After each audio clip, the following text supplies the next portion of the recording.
The country will need 880 tons of oxygen in the next few months from 410 tons currently being produced. The high demand has been occasioned by the rise in COVID-19 cases in the country. Earlier this week, the Ministry of Health urged Kenyans to return more than 20,000 oxygen tanks that are being held by Kenyans to ease the burden of COVID-19 in hospitals. But just how did the tanks end up in Kenyans' homes? Caroline Soma reports. The total amount of oxygen required to be produced in a country is 410 tons.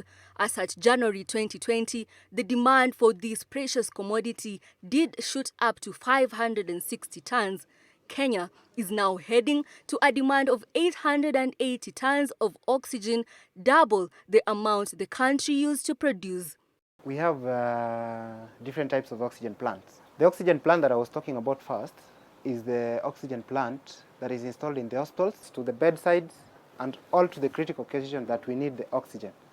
That one is in shortage because it is not installed in most hospitals in the country.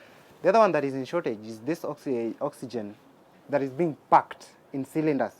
The reason why it is in shortage is because they are overwhelmed because the population now using the oxygen has gone high. And how would an oxygen cylinder make its way to one's home? And what is the procedure to return one? The only way those cylinders can get into a home setup is the way I've told you.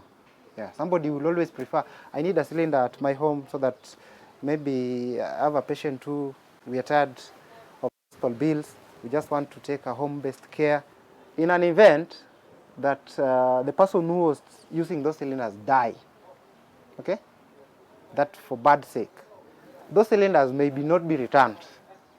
Or in a way, some people will just hold them back, okay? Forgetting on how to return them.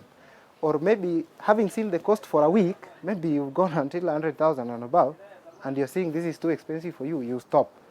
So this is the only way people can hold these cylinders at home. The people who have forgotten all the ideas and where they got it and they don't know where to go, they can actually return them to the Ministry of Health. Yeah, then they bring them there, they write their names, and we recover them. Due to an increase of the demand of oxygen in the country, Machakos Governor Alfred Mutua has ordered procurement of oxygen plants and generators in the county, a first of all counties. That we've talked to the engineers that we procure under emergency.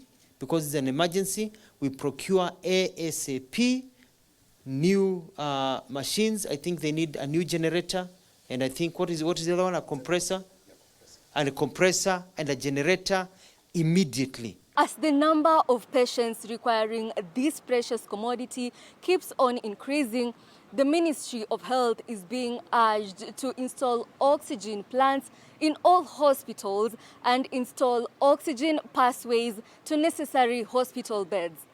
Caroline Soma, Switch TV.